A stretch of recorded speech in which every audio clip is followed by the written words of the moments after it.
Ministro das Comunicações, Fábio Faria, volta atrás e diz que rádios não erraram na propaganda eleitoral. Procon de Mato Grosso do Sul alerta para novo golpe em pensões e aposentadorias. E na capital Campo Grande, crianças aprendem a defender os seus direitos desde cedo. Elon Musk encerra processo de compra do Twitter e demite executivos. Em discurso no escuro, o presidente da Ucrânia garante que o país não perderá o ânimo para se defender. Justiça da Espanha anula processos contra o jogador Neymar. NASA revela que encontrou evidências de camada de gelo no solo do planeta Marte. E a lenda do rock, Jerry Lee Lewis, morre aos 87 anos nos Estados Unidos. Agora no Jornal das 22.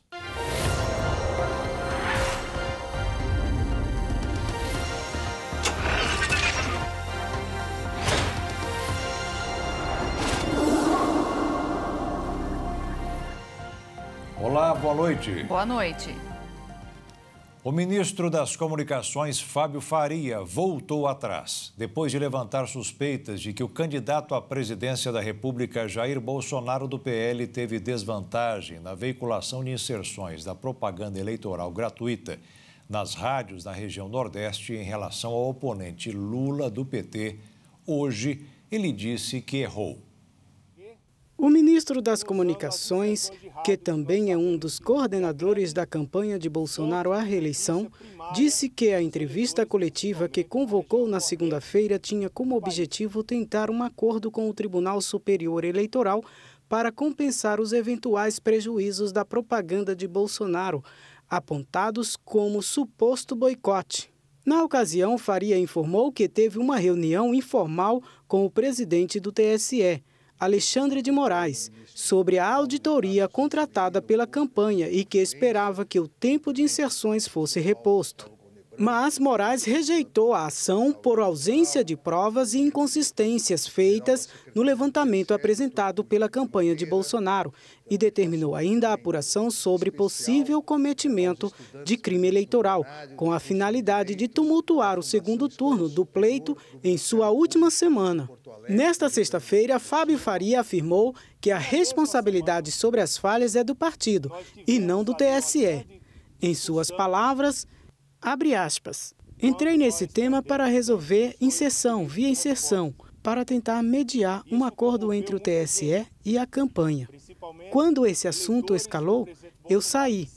Eu me arrependi, porque o assunto escalou. Se fosse o tema só a inserção, tudo bem. Mas como entraram em outro assunto, ele não escalou só por isso. Escalou pela denúncia do funcionário do TSE e pediram adiamento. Fecha aspas. Faria citou a exoneração do servidor Alexandre Gomes Machado pelo TSE, que alegou em depoimento à Polícia Federal que perdeu o seu cargo após ter informado seus superiores sobre uma suposta falha na vinculação de inserções de Bolsonaro em rádios. Mas a corte informou que a demissão foi motivada por indicações de reiteradas práticas de assédio moral, inclusive por motivação política, e que essas denúncias serão devidamente apuradas. Segundo o ministro Alexandre de Moraes, a responsabilidade de fiscalizar a vinculação de propaganda eleitoral cabe aos partidos. Faltam um pouco mais de 48 horas para o segundo turno das eleições para 8 prefeitos, 12 governadores e um presidente da República. Quem mora no exterior também cumprirá o seu direito de cidadão e a expectativa dessa vez é que as urnas eletrônicas não apresentem problemas lá fora. Equipes de servidores da Justiça Eleitoral brasileira estão sendo enviadas a vários países do exterior para auxiliar nas eleições de domingo. No primeiro turno, foram registradas várias ocorrências e o envio dessas equipes, determinado pelo presidente do TSE, ministro Alexandre de Moraes, tem o objetivo de auxiliar no pleito e evitar novos problemas. O Fernando Veloso, assessor do Tribunal Regional Eleitoral do Distrito Federal, foi um dos enviados da Justiça Eleitoral para acompanhar a eleição em Boston. Estamos em 5 servidores do TRE aqui nessa localidade. mas temos mais alguns servidores do TRE, um total de 14, distribuídos em outras cidades americanas, para que também possam auxiliar para que a eleição no exterior flua de maneira melhor nesse segundo turno, e também forças de trabalho de servidores designados pelo TSE em todos países da Europa, também ajudando para essa missão. Além das equipes enviadas, 21 servidores da Justiça Eleitoral que moram no exterior e atuam em teletrabalho foram convocados. Qual é o objetivo? Melhorarmos as eleições no exterior, diminuir a abstenção e a organização de um modo geral. Aqui do Tribunal Regional Eleitoral do DF, 14 assessores estão embarcando para prestarem serviços no exterior. E com o apoio logístico do Itamaraty, novas urnas eletrônicas foram enviadas para votação no exterior no próximo domingo. No primeiro turno, dezenas de urnas deram problemas e tiveram que ser substituídas por urnas de lona. Desta vez, 95 urnas foram enviadas para serem utilizadas no segundo turno. Além disso, 125 urnas de contingência estão preparadas. O Ministério das Relações Exteriores informou em nota que as eleições no exterior são prioridade para o Itamaraty e que foram tomadas medidas para aperfeiçoar o fluxo da votação no segundo turno em todos os países onde há brasileiros que votam. Na última terça-feira, um problema elétrico atingiu os consulados do Brasil no exterior, mas, segundo o Itamaraty, a situação foi resolvida na manhã seguinte, sem prejuízo à organização do pleito. A eleição no exterior é realizada em 100 países e aproximadamente 700 mil brasileiros residentes no exterior estão aptos a votar. A eleição no exterior ocorre no mesmo horário do Brasil. O presidente do Tribunal Superior Eleitoral, ministro Alexandre de Moraes, convidou o presidente da Câmara dos Deputados, Arthur Lira, e do Senado, Rodrigo Pacheco, além de todos os ministros do STF, para acompanhar a apuração dos votos. Segundo interlocutores dos parlamentares, o convite é para sinalizar à sociedade sobre a credibilidade da Justiça Eleitoral e fazer um pronunciamento conjunto com os dois chefes de poderes. Arthur Lira não confirmou, mas Rodrigo Pacheco disse que vai, assim como outros 9 magistrados. Mais de 300 cidades vão ter passe livre no transporte público do segundo turno, segundo o levantamento do Instituto Brasileiro de Defesa do Consumidor e pelo Tarifa Zero de Belo Horizonte. A gratuidade em trens e metrô de São Paulo será das 6 horas da manhã às 8 horas da noite. 277 municípios já estabeleceram oficialmente que fornecerão a gratuidade por meio de decisões das prefeituras e 41 não confirmaram oficialmente a medida. Juntos, esses 318 municípios têm quase 97 milhões de habitantes que devem ser beneficiados no próximo domingo, uma vez que no primeiro turno apenas 62 cidades adotaram a tarifa zero no transporte público. Há ainda 44 cidades no país que já têm tarifa zero o ano todo e, por isso, não foram listadas no levantamento. A coordenação do Programa de Mobilidade do IDEC destacou que a decisão facilita especialmente o acesso da população de ir e vir, além de incentivar o voto. O estado com o maior número de cidades com transporte gratuito é São Paulo. A quantidade quase quadruplicou após determinação da Justiça do Estado, que atingiu sistemas intermunicipais de transporte. O ministro Alexandre de Moraes determinou a retirada de 135 publicações de redes sociais, como Facebook e Instagram, porque foram consideradas desinformativas sobre a votação e o uso das urnas. O ministro ainda ordenou ao Telegram a remoção de 2 grupos apoiadores do candidato Jair Bolsonaro, alegando que estariam sendo usados para a prática de atos criminosos e atentatórios contra o Estado. Segundo uma estatística da Organização Mundial da Saúde, de cada 4 pessoas, uma corre o risco de sofrer um acidente vascular cerebral nesse momento. Nem precisaria dizer que é importante tomar cuidado com um problema como esse. Para alertar a população no Dia Mundial do AVC, que é amanhã, o Ministério da Saúde chama atenção para os tipos, os sintomas e as formas de prevenção. Pensamentos, sensações, comunicação, movimentos, Todos os comportamentos do indivíduo são gerados pelo cérebro, o órgão mais importante do corpo humano. Por isso, um acidente vascular cerebral pode deixar uma série de sequelas e até levar à morte. O AVC é uma doença neurológica grave e frequente, que acontece quando alguma região do cérebro fica sem suprimento adequado de sangue. E os fatores de risco são vários, como o tabagismo, o consumo excessivo de álcool e drogas ilícitas, obesidade, má alimentação, além de diabetes e hipertensão arterial. Disparadamente o principal fator de risco, não é? Hipertensão pode levar a AVC isquêmico, AVC hemorrágico, a demência vascular, a rotura de um aneurisma, tromboses generalizadas, enfim, uma série de complicações. As cardiopatias também merecem atenção. Algumas cardiopatias, principalmente as cardiopatias que levam a arritmias, principalmente uma arritmia chamada fibrilação atrial, com muita frequência provocam êmbolos, coágulos dentro do coração, e no batimento cardíaco esses coágulos são liberados e vão para o cérebro, entopem um vaso e causam um AVC. Por isso, antes de chegar a esse ponto, o especialista indica que doenças consideradas fatores de risco para um acidente vascular cerebral precisam ser tratadas o quanto antes, pois seus tratamentos são muito mais simples e eficazes. Cerca de 300 mil brasileiros são diagnosticados com AVC todos os anos. 30% deles vão a óbito. A agilidade no atendimento médico é primordial para reduzir riscos.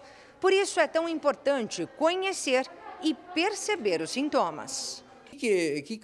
Os principais parâmetros que nós vamos usar para caracterizar um AVC? Primeiro, que é uma doença aguda.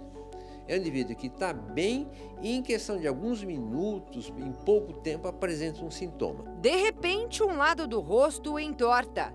A fraqueza toma conta de um dos braços ou pernas e até a fala fica prejudicada.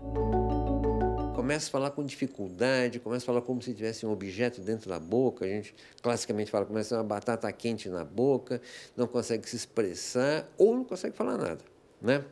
Mesma coisa a compreensão, às vezes a pessoa não consegue compreender. Você fala uma coisa, parece que entendeu, mas não entendeu. Ao perceber um desses sintomas, é preciso buscar atendimento médico o mais rápido possível. Quanto mais tempo, maior a perda.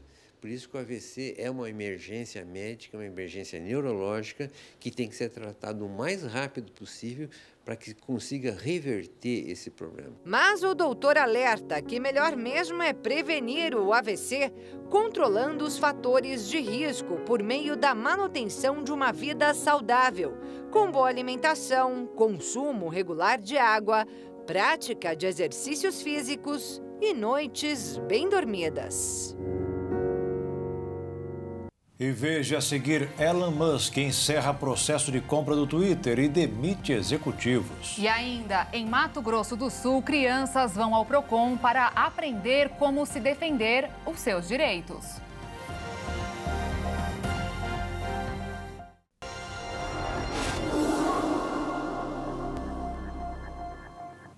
Comerciantes do Brasil inteiro aguardam a chegada da Black Friday, marcada para o dia 25 de novembro, com muita expectativa e promessas de descontos de até 70% para os consumidores. A maioria das vendas costuma acontecer de maneira online, mas as apostas são de melhores negócios também de forma presencial.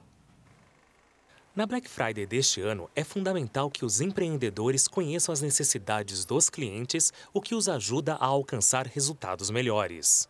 Existem alguns tipos de promoções que são viáveis para a gente trabalhar nesse período, que são aumento de ticket médio. Então, o que se pode fazer? Trabalhar com frete grátis a partir de algum valor. Vou te dar um exemplo. Seu ticket médio do seu e-commerce é de R$300. Você oferece um frete grátis a partir de 350 em compras, a partir de R$400 em compras. Então, isso faz com que o usuário entenda que ele vai ter uma vantagem automaticamente ele vai comprar um pouco mais por esse frete grátis, já que ele já está acostumado a pagar R$300, ele vai gastar um pouco mais e ter a vantagem do frete grátis. O momento agora é de foco para que as empresas sejam orientadas de forma correta, com o objetivo de conquistar novos clientes e identificar oportunidades, além de planejar bem um investimento no seu negócio. 92% dos brasileiros vão comprar alguma coisa relacionada à Copa. Ou uma televisão, uma camiseta, vão se reunir com os amigos, vão comprar algumas coisas nos dias de jogos, então vão pedir, dentre alguns dos aplicativos, uma alimentação, algo nesse sentido. Então é bem bacana quando a gente fala em se planejar para a Black Friday do ano de 2022, relacionando aos itens de Copa. Uma das estratégias mais utilizadas é a do direcionamento de promoções. Neste ano, a maioria das empresas pretende focar em itens eletrônicos, que são os mais procurados pelos clientes. O ideal realmente é esperar, porque vale a pena. Eu acho que o ideal é esperar, porque vale muito a pena. Às vezes, tá lá com aquele celularzinho quebrado o ano inteiro, vai lá e espera, porque vale a pena. Ano passado, quando eu comprei o celular, estava num preço bom. Estava R$500 mais barato. Aí eu comprei. Guardo bastante dinheiro, né, para aproveitar bastante. Micro-ondas, uma geladeira. Faltando menos de 30 dias para a Black Friday, os empreendedores apostam em produtos com preços mais atrativos e atendimento personalizado. E o ganho é para todos. Os donos das lojas conquistam a fidelidade do cliente e ele compra o produto com qualidade no atendimento e preço bom. Aqui, a cliente, desde o primeiro momento que entra até a hora de sair, ela é estrela. Então, se ela tem aquele casamento, se ela tem aquela festa, se ela tem aquele evento, ela já se sente naquele evento a partir do momento que ela entra. Então, as nossas meninas, assim que ela entra, já pergunta qual que é o evento. Se é casamento, ela vai sentir como se estivesse na festa. Então, a ideia é empoderar mulheres e é a experiência de compra como um todo. Esse é o principal diferencial da nossa loja. Então, ela pode esperar aí um atendimento de loja de luxo a preço que cabe no bolso. Mais do que aumentar as vendas, a Janaína sempre pensa em uma forma de surpreender quem passa pelo seu estabelecimento. Ela está sempre atenta às necessidades das clientes e tem uma atenção especial na ampliação do seu estoque para atender a procura nesse período do ano. Ou seja, dificilmente vai faltar produto. Assim, todos os clientes saem satisfeitos. A gente se prepara 3 meses antes, então a gente triplica o nosso estoque justamente para comportar ali Black Friday e Natal e Ano Novo. Então é um período em que o lojista como um todo se prepara desde o meio do ano. A expectativa é maior porque vem Copa do Mundo, a gente vai ter alguns artifícios aí de roupa de Copa. E tem o esquenta Black Friday, então quem chora leva. Quem chora já leva um descontinho aí da Black Friday. A gente já começa a sentir o cheiro de Black Friday já no começo do mês. A gente já começa a fazer vários esquentas aí com cupons de desconto, com desconto rápido, promoção rápida, promoção relâmpago. Então, assim, o consumidor fica ligadinho aí, porque a maioria das lojas já faz esse esquenta aí muito antes da semana chegar. O Índice Geral de Preços de Mercado, que mede a inflação dos aluguéis no país, recuou 0,97% em outubro. Foi a terceira queda seguida no indicador. Os dados foram divulgados pela Fundação Getúlio Vargas. A taxa negativa do índice ocorre após 2 quedas seguidas. Em agosto, o recuo foi de 0,95%. E em setembro, a retração chegou a 0,7%.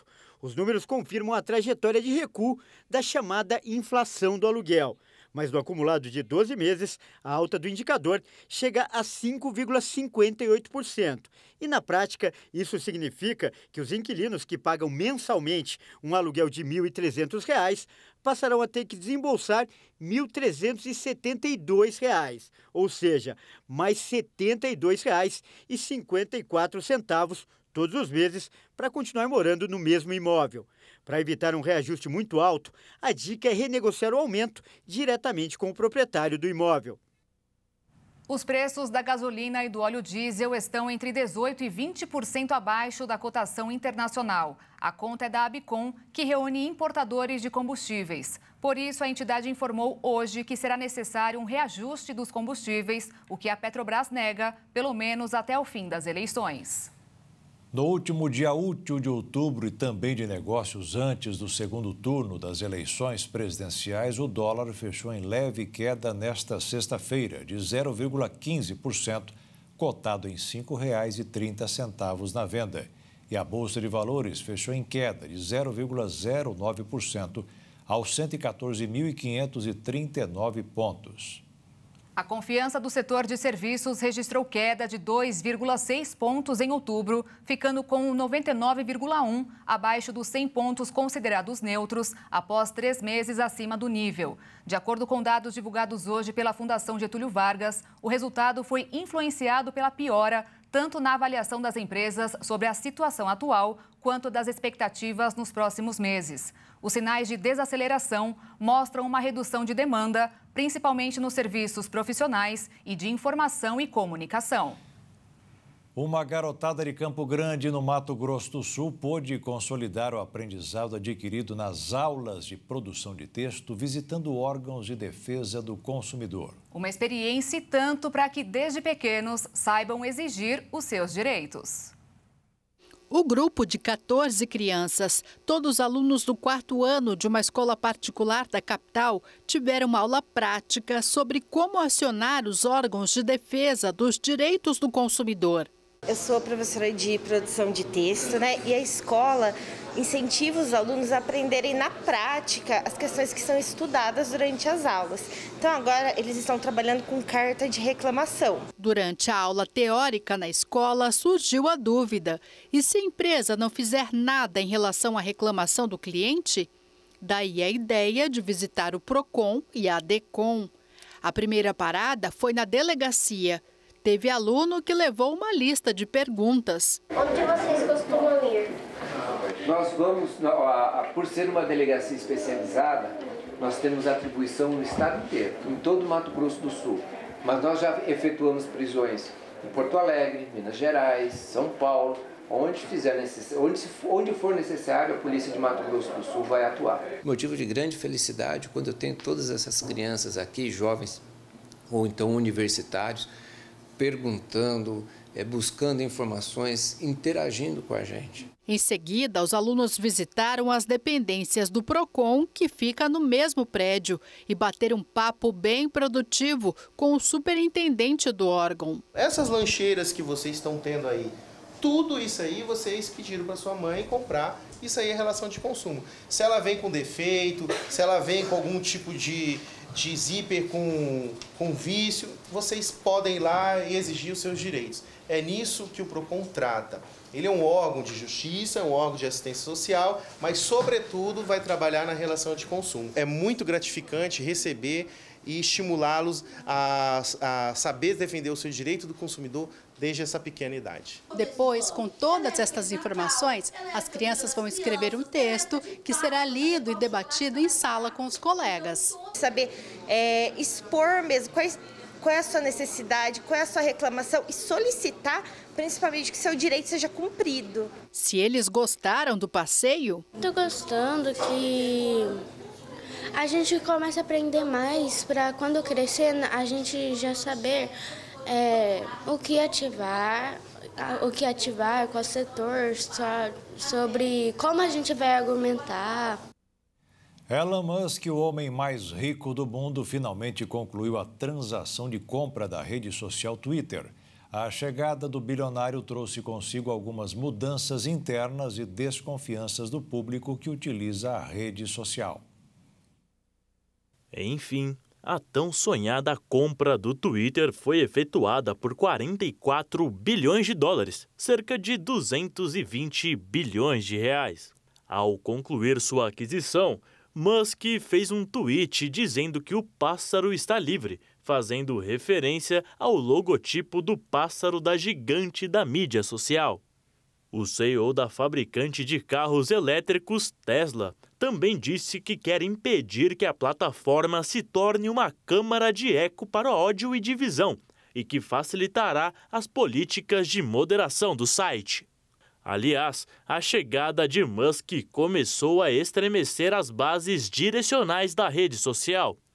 Em seu primeiro movimento como dono do Twitter, Elon Musk demitiu a principal liderança da empresa de mídia social, o diretor executivo Parag Agrawal, Ned Singham, diretor financeiro, e a chefe de assuntos jurídicos e de políticas Vijaya Gate. O motivo principal, segundo as novas fontes oficiais do Twitter, é que Elon Musk se sentiu enganado sobre os números de contas falsas que estariam ativas dentro da plataforma. Pelo lado do público, a compra do Twitter também não foi muito aceita. Nas ruas de Nova York, nos Estados Unidos, a maioria dos moradores expressou cautela com a notícia da aquisição. As principais críticas são sobre a manipulação de dados pessoais, a privatização de ideias e, principalmente, uma ferramenta política forte. Isso porque o Twitter tem sido uma ferramenta política fundamental há anos, oferecendo a políticos e ativistas de todo o mundo a capacidade de alcançar milhões de pessoas com uma retórica. Dessa forma, o futuro de uma das maiores plataformas digitais do mundo ainda é incerta. Saberemos daqui para frente como Elon Musk irá gerir o Twitter. E veja a seguir, Justiça da Espanha anula processos contra o jogador Neymar. E veja também, em discurso no escuro, o presidente da Ucrânia garante que o país não perderá o ânimo para se defender.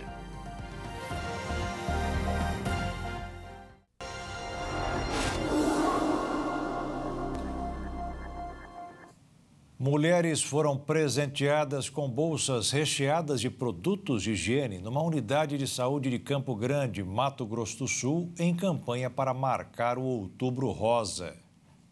A ação foi idealizada por esta empresária do segmento de bolsas, em alusão à campanha do Outubro Rosa. Muitas mulheres precisam dessas bolsas, mulheres que não têm acesso, mulheres que não têm condições de comprar uma bolsa nova, então elas precisam dessas bolsas. A campanha sensibilizou muitas mulheres que doaram bolsas lindas, em excelente estado de conservação. As bolsas foram entregues para as mulheres que tinham consultas agendadas nesta quinta-feira na Unidade de Saúde da Família do bairro Mário Covas. Elas foram recebidas por um grupo de acadêmicos do curso de medicina e convidadas a participar de uma dinâmica sobre autocuidado. Ao final da dinâmica, foram surpreendidas com o presente que foi colocado atrás da cadeira de cada uma delas. O que a senhora achou da surpresa? Menina, achei maravilhoso! Quanto tempo você ganhou um presente? Muito tempo, né? Fiquei muito feliz, agradecida. Sim, muito. Nem esperava, fiquei muito surpresa.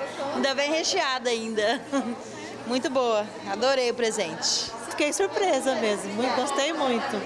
Bom que deixa a gente alegre e levanta um pouco a autoestima da gente, né? Hoje a senhora veio sem bolsa.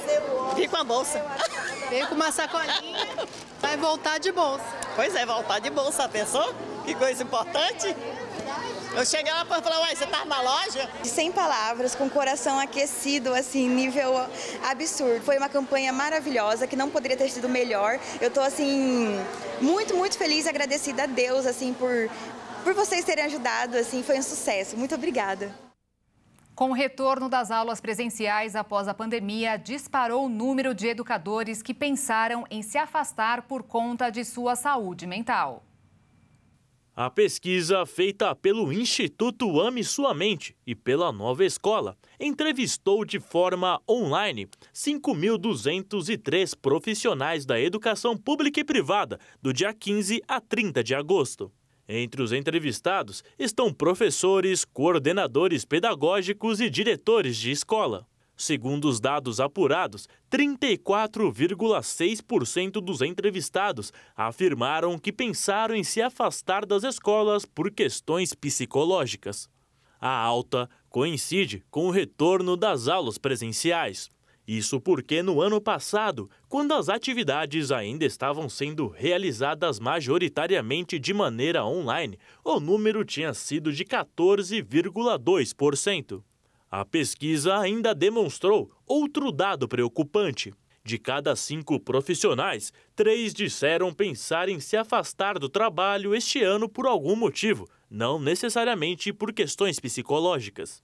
As situações preocupam os institutos que prezam pelo bem-estar do professor, já que os estados e os municípios não fornecem suporte para os educadores em situações desse tipo. Sem contar que a baixa remuneração e a carga excessiva de trabalho também são fatores que influenciam na saúde mental dos profissionais da área. Mesmo após a vacinação e o controle de doença em território nacional, os impactos da pandemia ainda estão presentes e 2022 tem sido o ano em que mais está sendo sentido o cansaço e o surgimento de problemas psicológicos que têm afetado a vida dos professores. Está acontecendo na capital sul mato-grossense o segundo encontro dos Conselhos de Consumidores de Energia Elétrica do Centro-Oeste. Entre as pautas estão a redução de emissões de carbono na geração de energia, o valor da tarifa para o consumidor final e os impactos do corredor bioceânico para o setor. Ela está nas residências, na indústria e no setor rural. A energia solar tem crescido ano a ano. Em 2018, foram 544 instalações no estado. Em 2020, 8.192. E agora, em 2022, já são 16.883 instalações. A questão é que o crescimento de adeptos da chamada energia limpa traz mais custos para o consumidor tradicional. É o que afirma a presidente do Conselho de Consumidores de Energia. Nós somos um grande condomínio. Se um deixa de pagar, o resto vai pagar. Quando eu tenho a saída de consumidores que estão ligados nesse fio, sobra para outras pessoas. Então a tarifa vai ficar mais cara porque ela vai ser dividida com menos consumidores. A presidente do Conselho dos Consumidores está organizando um encontro com autoridades do setor justamente para discutir esta questão e de que forma as concessionárias vão agir para que a energia elétrica não encareça. Outro assunto do encontro será o impacto do corredor bioceânico para o setor energético do estado. A Rota Bioceânica é um corredor rodoviário de 2.400 quilômetros que vai ligar o Oceano Atlântico aos portos de Antofagasta e Iquique, no Chile. O objetivo é reduzir os custos de exportação, principalmente para a Ásia. Nesse corredor, Mato Grosso do Sul é estratégico e deve atrair grandes investimentos e, consequentemente, terá um consumo maior de energia elétrica. Porque empresas vão se instalar aqui, indústrias possivelmente. É importante a gente ter essa resposta positiva de que todos os setores estão preparados para o investidor vir dizer assim, sim, pode se instalar que aqui está garantido o fornecimento de energia elétrica. A promotoria da Espanha retirou todas as acusações de corrupção e fraude contra Neymar no julgamento por supostas irregularidades durante a transferência do jogador para o Barcelona em 2013. Durante a audiência realizada nesta sexta-feira em Barcelona, a promotoria alegou que o caso se baseou em presunções e não em provas, e disse achar que o caso é mais civil do que penal. Agora o processo ainda segue no âmbito civil, com a acusação mantida, porém pode perder força após a promotoria voltar atrás. O processo contra o brasileiro começou em 2015 e desde então tem sido uma grande novela na justiça espanhola. O caso gerou a demissão do então presidente do Barcelona, Sandro Rosell. A própria promotoria pedia 2 anos de prisão e uma multa de 10 milhões de euros a Neymar. Aberto pela própria empresa DIS, que representava o jogador à época de sua transferência do Santos para o Barcelona. A DIS alega que o valor total do passe foi diluído em contratos fictícios e por isso recebeu menos do que deveria. Além de Neymar, são réus no processo também seus pais e os ex-presidentes do Barcelona, Sandro Rosell e Bartomeu. Fontes próximas ao advogado do jogador afirmaram que a defesa vai pedir o reembolso dos custos processuais. O presidente ucraniano Volodymyr Zelensky disse em um pronunciamento que os ataques russos às usinas de energias ucranianas não irão abaixar os ânimos de seu país. Acostumado a fazer pronunciamentos em ambientes fechados, Zelensky discursou a céu aberto. O presidente anunciou que seu exército derrubou 23 drones russos nos últimos 2 dias e reforçou a defesa de seu país. Ressaltou ainda que o bombardeio não vai quebrar seu país e que não tem medo do escuro, fazendo menção aos bombardeios russos às redes de energia. Nos próximos dias, a capital Kiev e outras 4 regiões podem ter que cortar o fornecimento de eletricidade por mais tempo do que o planejado, para garantir um abastecimento elétrico da população por mais tempo. Nas últimas semanas, a Rússia tem realizado ataques incisivos contra a rede de geração de eletricidade da Ucrânia através de mísseis e veículos aéreos não tripulados, o que causou danos e apagões por todo o país. Enquanto isso, nas linhas de frente, as autoridades ucranianas denunciaram que o bombardeio russo danificou 2 prédios residenciais, deixando um ferido. No leste, na região de Donetsk, 5 pessoas morreram e 9 ficaram feridas nas últimas 24 horas. Do outro lado, a Rússia anunciou que concluiu a retirada de civis da região de Kherson, recém-invadida pelas forças de Vladimir Putin. A retirada foi forçada após as tropas ucranianas avançarem para tentar retomar a região. A cidade é cenário de uma disputa entre os países desde o início da guerra. O indício da intensidade dos combates é que um líder do exército russo anunciou a morte de 23 de seus soldados em um bombardeio ucraniano que deixou 58 feridos. Putin afirmou ainda que o mundo está entrando na década mais perigosa, imprevisível e, ao mesmo tempo, importante desde o fim da Segunda Guerra Mundial, descrevendo o conflito na Ucrânia como uma luta global contra a hegemonia ocidental. Um homem invadiu a casa da presidente da Câmara dos Estados Unidos, Nancy Pelosi, na madrugada desta sexta-feira e agrediu o marido da democrata, que foi hospitalizado. O agressor foi preso e ainda não está claro o motivo do ataque. A presidente da Câmara não estava no local, mas em Washington, do outro lado do país, onde fica a sede do Congresso americano. Ela é candidata à reeleição. A casa dela fica em São Francisco, na costa oeste dos Estados Unidos, onde só estava Paul Pelosi, de 82 anos. A polícia afirma que foi acionada para atender a uma ocorrência de arrombamento e, quando chegou ao local, encontrou o agressor, identificado como David DePape, de 42 anos, segurando um martelo. De acordo com a CNN, ele teria gritado: "Onde está Nancy?" Antes do ataque, as forças de segurança desarmaram o invasor quando foi levado junto com Paul Pelosi a um hospital. DePape será acusado por tentativa de homicídio, agressão com arma letal, roubo e abuso de idosos.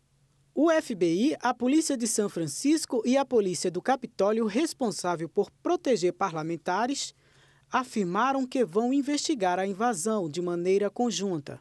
Um grupo de investigadores do departamento responsável por lidar com ameaças a congressistas foi enviado à Califórnia. Em comunicado, a Casa Branca informou que o presidente Joe Biden condenou o ataque e afirmou que está rezando pela família. O caso também repercutiu intensamente entre parlamentares e foi condenado por democratas e republicanos. 6 semanas após a morte de uma jovem de 22 anos, os iranianos continuam se manifestando contra as ameaças do governo. A onda de protestos é alimentada pela indignação com os números de pessoas mortas pelas forças policiais, que não conseguem acabar com as manifestações desde que Mahsa Amini foi morta no dia 16 de setembro, 3 dias depois de ter sido presa por supostamente violar o código de vestimenta imposto às mulheres. Os protestos são liderados especialmente por mulheres. A ONU denunciou o regime iraniano como brutal depois que ao menos 250 vítimas morreram desde meados de setembro. Um mecanismo internacional de investigação foi criado. E veja a seguir, NASA revela que encontrou evidências de camada de gelo no solo do planeta Marte. E ainda, lenda do rock Jerry Lee Lewis morre aos 87 anos nos Estados Unidos.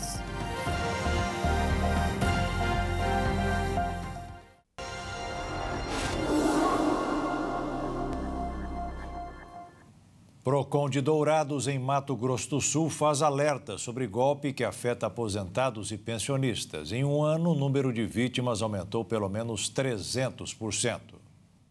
Um golpe cada vez mais comum e que atinge uma das parcelas mais vulneráveis da população, aposentados e pensionistas. Um depósito indevido que pode dar muita dor de cabeça. As pessoas recebem esse dinheiro em conta e logo em seguida já recebem a ligação da financeira dizendo que foi errado e que se a pessoa quiser restituir o valor para não pagar juros, eles encaminham um boleto. Só que esse boleto vai para terceiros e o consumidor fica prejudicado, sem o dinheiro e com a dívida. Então nós pedimos que as pessoas venham até o PROCON, que nós encaminharemos para depósito judicial desses valores. Em um ano, o número de pessoas que caíram em golpes e perderam quantias consideráveis aqui em Dourados aumentou pelo menos 300%.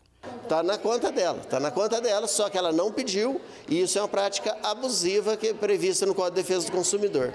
Você não pode depositar um empréstimo na conta de alguém se a pessoa não tem interesse. Ainda de acordo com o diretor do PROCON, de março até agora, foram registradas 85 reclamações de empréstimos indevidos. Neste caso, a orientação é também de procurar a Delegacia de Polícia Civil e registrar um boletim de ocorrência. A pessoa que verificar que houve um depósito indevido em sua conta deve procurar o PROCON, nós abriremos o procedimento e encaminharemos para a Defensoria Pública para esse valor ser depositado em juízo e ser discutido junto ao banco que ofereceu. Muito importante também que se faça o registro do boletim de ocorrência, né? Pode ser logo depois de ser atendido no PROCON, principalmente para acompanhar o processo junto à Defensoria Pública. E a gente sabe que isso aí é oriundo de criminosos que vêm agindo em todo o estado. O Supremo Tribunal Federal formou maioria para obrigar o governo federal a reativar o Fundo Amazônia, responsável por captar doações para projetos de preservação e fiscalização do bioma. 7 ministros já votaram a favor da ação apresentada por partidos da oposição que alegaram haver omissão por parte do governo federal na aplicação dos recursos. A relatora do caso, ministra Rosa Weber, considerou trechos de um decreto do presidente Jair Bolsonaro inconstitucionais e mandou que a reativação aconteça em até 60 dias. Um tiroteio hoje dentro de uma igreja da Pensilvânia, nos Estados Unidos, deixou pelo menos 5 pessoas mortas e 6 feridas. O episódio ocorreu durante uma cerimônia religiosa na cidade de Pittsburgh. Segundo a imprensa local, no momento dos disparos, acontecia um culto por uma vítima de outro tiroteio no mesmo bairro, o de Brighton Heights, na semana passada. A polícia da região fala de diversos tiros e pede que cidadãos evitem a área. Ainda não há informações sobre se o autor dos disparos foi capturado. O pastor da igreja relatou à imprensa que houve cerca de 40 a 50 tiros disparados e que as pessoas presentes se esconderam debaixo dos bancos. O Supremo Tribunal Federal retomou hoje o julgamento que vai decidir se réus condenados por júri popular devem cumprir a pena imediatamente. O relator, ministro Luiz Roberto Barroso, afirmou que a Constituição prevê que a decisão tomada pelo júri não pode ser revista e que o tema envolve outros princípios constitucionais, como a presunção de inocência e a dignidade da pessoa humana. 4 ministros votaram no plenário virtual até o momento e o caso vai até o dia 9 de novembro. Diversos torcedores do Flamengo enfrentam dificuldades para embarcar ao Equador para acompanhar a final da Copa Libertadores da América, que acontece amanhã contra o Atlético Paranaense. Nesta sexta-feira, diversas confusões e tumultos foram registrados no aeroporto do Galeão, no Rio de Janeiro. Uma multidão de flamenguistas não conseguiu embarcar nos horários previstos dos seus voos. Após o atraso e sem nenhum respaldo da companhia, os ânimos dos torcedores se exaltaram e brigas e discussões foram flagradas por todo o saguão do aeroporto. A situação caótica já se arrasta desde quarta-feira, quando o primeiro problema apareceu. Cerca de 2.000 rubro-negros que efetuaram a compra de um pacote oferecido pela Outsider Tours, empresa de turismo que havia firmado uma parceria com o Clube Carioca para levar os torcedores até Guayaquil, foram informados por meio de grupos de WhatsApp de que não haveria mais o fretamento dos voos, por conta do risco de erupção de um vulcão no Equador. Depois de muita confusão, a empresa disse que 2 voos devem sair na madrugada deste sábado. E quem não quiser seguir com a viagem poderá pedir o reembolso com prazo de 30 dias para a devolução do dinheiro. Acionado por meio de uma denúncia, o Procon do Rio de Janeiro declarou que o processo foi aberto contra a Outside Tour e assinou um termo em que se compromete a resolver a situação de todos os clientes. E ressaltou ainda que eles podem acionar a justiça para pedir indenização por danos morais e materiais. A empresa já tem históricos de problemas com o Procon do Rio de Janeiro. Ela também responde por uma denúncia feita no mês de março, por estar vendendo pacotes que incluem ingressos para jogos da Copa do Mundo. Em nota, a empresa se defendeu, dizendo ser uma organização séria que em 2021 levou mais de 2.000 pessoas para Montevidéu na decisão da Libertadores. Ela disse ainda ter feito a recente operação para Córdoba na final da Copa Sul-Americana, com mais de 360 pessoas a bordo. Em campo, pela grande final da Copa Libertadores da América, a equipe carioca tenta conquistar a taça pela 3ª vez na sua história. E para isso conta com um time repleto de estrelas e um ataque composto por Gabigol e Pedro. Já o Atlético Paranaense confia na experiência de Luiz Felipe Scolari e na juventude de Vitor Roque, de apenas 17 anos, para conquistar a América pela primeira vez em toda a sua história. Um acontecimento recente que só foi divulgado agora pode ajudar os cientistas a entenderem melhor o espaço. Isso porque os astrônomos da NASA, que estudam Marte, conseguiram escutar o impacto de um meteorito no planeta vermelho, criando uma cratera e revelando camadas de gelo. O impacto do meteorito causou uma série de abalos sísmicos de magnitude 4 na superfície do planeta vermelho. O terremoto só foi detectado graças à sonda chamada InSight e seu sismômetro, que pousou em Marte há quase 4 anos e estava a cerca de 3.500 quilômetros de onde o fenômeno ocorreu. Mas a origem do tremor marciano só foi confirmada quando a espaçonave, conhecida como Orbitador de Reconhecimento de Marte, tirou fotos da cratera recém-formada menos de 24 horas depois. Com cerca de 150 metros de diâmetro e 20 metros de profundidade, o buraco revelou o que os cientistas já imaginavam sobre Marte, a presença de gelo. A imagem impressionante mostra blocos de gelos que foram projetados na superfície. Além disso, a NASA também divulgou uma gravação de áudio do sismo, obtida por meio da aceleração das vibrações captadas pelo sismógrafo para torná-las audíveis.